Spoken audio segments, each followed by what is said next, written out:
सबसे पहले क्या होगा कि सबसे पहले आपके पास जो जिंक का इलेक्ट्रोड है वो अपघटित होगा। अपघटित होकर क्या करेगा, ठीक है, दो इलेक्ट्रॉन को अलग निकाल देगा। दूसरा फिर क्या, ये लाइन लिखी थी आपने, है ना, फिर लिखे आप, अब H2SO4 अपघटित होकर H2SO4 अपघटित होकर आयन देता है। अर्थात यहां पर देखो, सिंपल सा सल्फ्यूरिक अम्ल जो है अपने पास वो अपघटित होगा।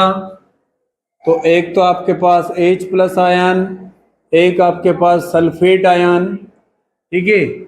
बैलेंस वगैरह अपने हिसाब से कर लें आप।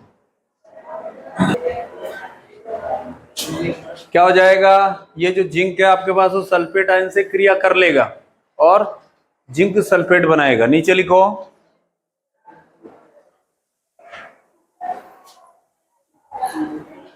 उपरोक्त सल्फेट आयन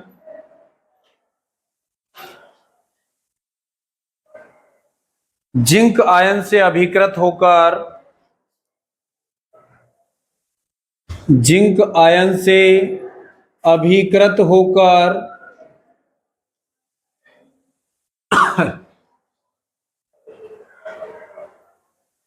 जिंक सल्फेट बनाएगा। सिंपल अपनी भाषा में लिखो आप, तो क्या हो जाएगा, ZnSO4। इक्वेशन लिख लो, बहुत सिंपल सिंपल है।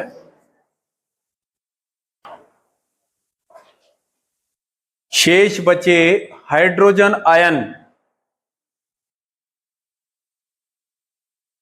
हाइड्रोजन आयन अभिकृत, एक मिनट रुकना, क्या लिखा, हाइड्रोजन आयन इलेक्ट्रॉन प्राप्त करके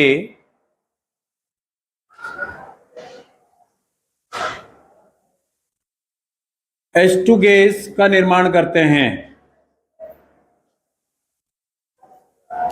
ये आपके पास दो इलेक्ट्रॉन से अभिकृत हो गए हैं भैया, और ये हाइड्रोजन गैस जो सिंपल रिएक्शन थी अपने पास, सरल वोल्टी सेल। सरल वोल्टी सेल मतलब काय का कंटेनर है, ग्लास कंटेनर है। ग्लास कंटेनर में आपने विद्युत अपघट्य कैसा मिलाया है, H2SO4 इलेक्ट्रोलाइट है आपके पास, दो इलेक्ट्रोड हैं, ठीक है, दोनों के। अब इसमें केमिकल जो रिएक्शन है अपने पास, अपने फिजिक्स में इतने ही आता है इसमें, ठीक है, और भी होती है पोलराइजेशन वगैरह, वो केमिस्ट्री के अंतर्गत ये चीज हो गई है। लेक्लांची सेल क्या है,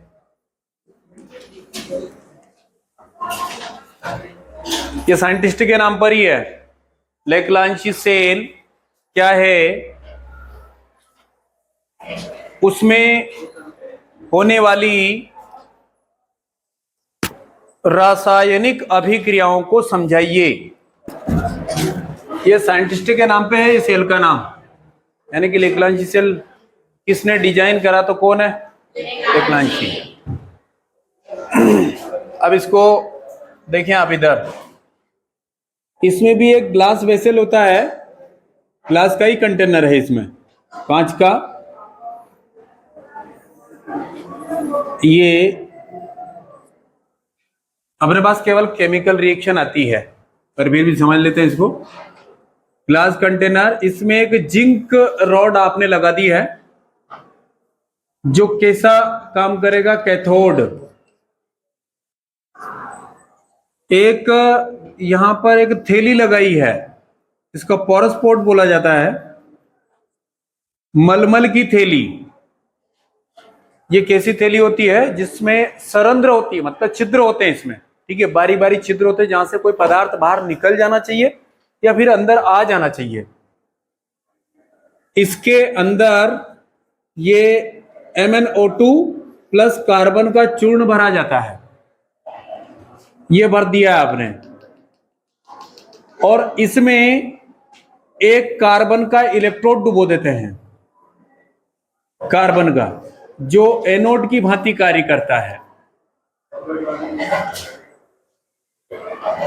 जिंक का इलेक्ट्रोड कैसा काम करता है? कैथोड।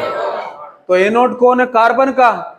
कार्बन के एनोड को आपने कहां पर रखा है? मतलब एक छिद्र युक्त थैली में। ऐसी थैली है जिसमें ऑलरेडी क्या फुलफिल था? MnO2 plus carbon. ठीक है, इन सबको इस ग्लास के कंटेनर में रखा है।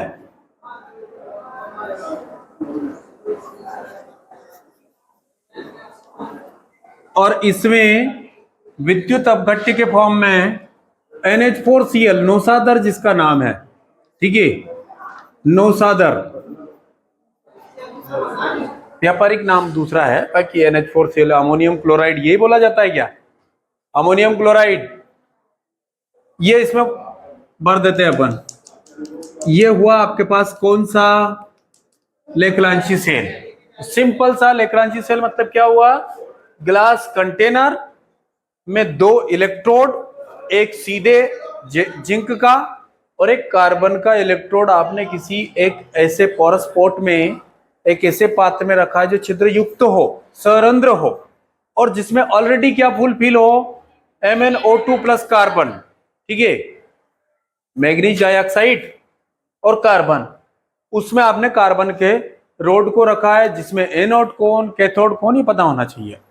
और विद्युत अपघट्य के रूप में ये वाली चीज रखी है। इतनी सारी जानकारी अपन लिखेंगे नहीं, अपने पास क्या आएगा? केमिकल रिएक्शन को शो करें सिर्फ। ठीक है, तो इसमें लिखे आप, कांच के एक पात्र में जिंक और कार्बन के दो इलेक्ट्रोड रखे जाते हैं जो क्रमशः कैथोड और एनोड का कार्य करते हैं, तथा NH4Cl को विद्युत अपघट्य के रूप में भरा जाता है। केमिकल रिएक्शन देखो इसकी, रासायनिक अभिक्रियाएं, हेडिंग लिखो। सर्वप्रथम जिंक इलेक्ट्रोड अपघटित होकर आयन देता है। ये जिंक का इलेक्ट्रोड है भैया, ये अपघटित हो जाएगा, जो जिंक आयन और दो इलेक्ट्रॉन रिलीज कर देगा। इक्वेशन, अब NH4Cl अपघटित होकर आयन देता है। दो आयन रहेंगे इसके भी अपने पास। ये NH4Cl मतलब अमोनियम क्लोराइड, मतलब एक और क्या नाम बताया था? नौसादर। ये NH4 प्लस में, और ये आपके पास क्लोरीन आयन। ये अच्छा, क्लोराइड आयन ये सही है कि क्लोरीन आयन सही है?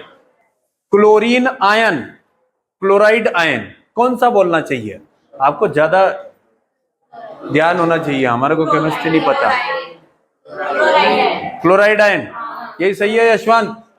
लॉक कर दें? क्यों राजेश? क्लोराइड के क्लोरीन बोलो, सही है यशवंत?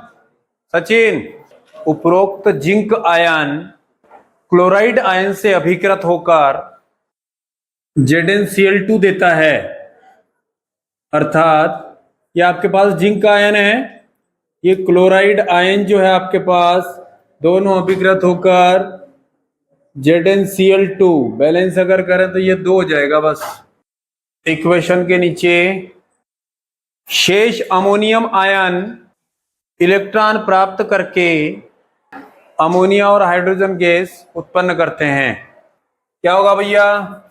ये आपके पास अमोनियम आयन जो है यहां से इलेक्ट्रॉन प्राप्त करेगा, ये हो गया आपके पास NH4 प्लस में, और इधर से 2 इलेक्ट्रॉन जो वहां रिलीज हुए थे उनको प्राप्त करके क्या होगा? एक तो आपके पास अमोनिया गैस का निर्माण होगा और एक हाइड्रोजन गैस का निर्माण होगा। ठीक है, अब देखें प्रॉब्लम, ये जो हाइड्रोजन गैस है ना, ये अमोनिया गैस तो इस सेल में एक छोटा सा छिद्र रखते हैं, ठीक है, एक छोटा सा गैप रखते हैं, उसमें से अमोनिया तो निकल जाती है, पर ये हाइड्रोजन गैस प्रॉब्लम क्रिएट करती है। ये पोलराइजेशन की क्रिया को बढ़ाती है, ध्रुवण की क्रिया को। तो होगा क्या कि यहां पर इसको डिस्ट्रॉय करने के लिए, इसको उदासीन करने के लिए क्या होगा कि ये जो आपके पास MnO2 है वो इस हाइड्रोजन से क्रिया करेगी और इसको डिस्ट्रॉय कर देगी, जल में बदल देगी। ये H2O अलग हुआ और यहां पर एक अस्थाई यौगिक जो है Mn2O3 जिसको डाई मैग्नीज ट्राइऑक्साइड बोला जाएगा वो उत्पन्न करेगा। ये आपके पास एक अस्थाई प्रोडक्ट है। अस्थाई प्रोडक्ट मतलब जिसको अंग्रेजी में बाय प्रोडक्ट मतलब बिन बुलाया मेहमान। इसको ये अपनों ने किया नहीं है, ये अपना बना है। तो क्या होगा कि आपके पास इस हाइड्रोजन को जल में बदलने के लिए MnO2 को H2 के साथ क्रिया करेगी तो Mn2O3 डाई मैग्नीज ट्राइऑक्साइड। इसके नीचे क्या लिखोगे, उपरोक्त हाइड्रोजन को MnO2 द्वारा उदासीन किया जाता है जिससे कि ध्रुवण की क्रिया रोकी जा सके। अर्थात इक्वेशन लिखो आप, प्राप्त Mn2O3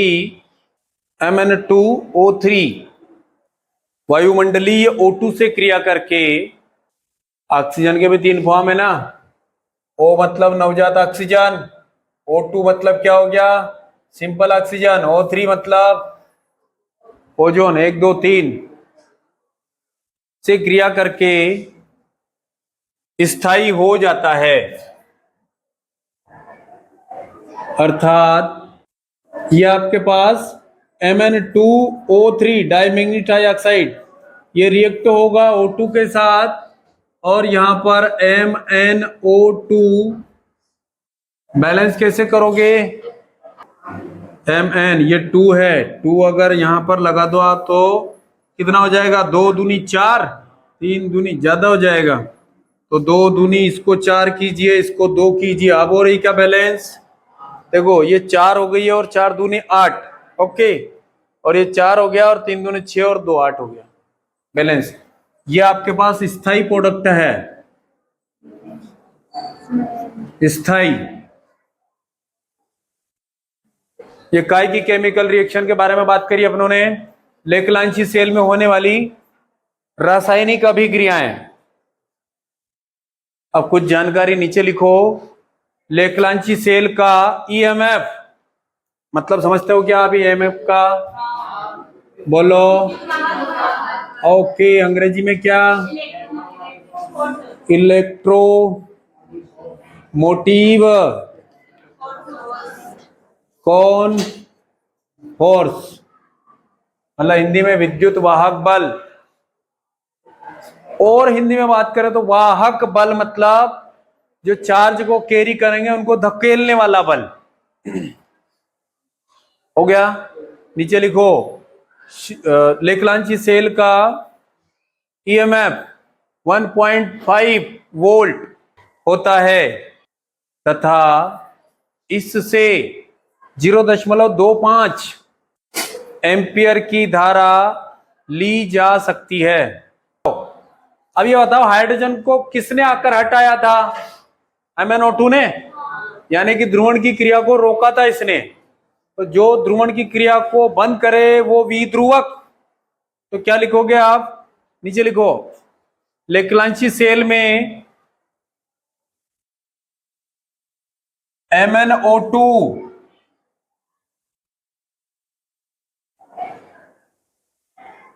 विध्रुवक का कार्य करता है, विध्रुवक का कार्य करता है।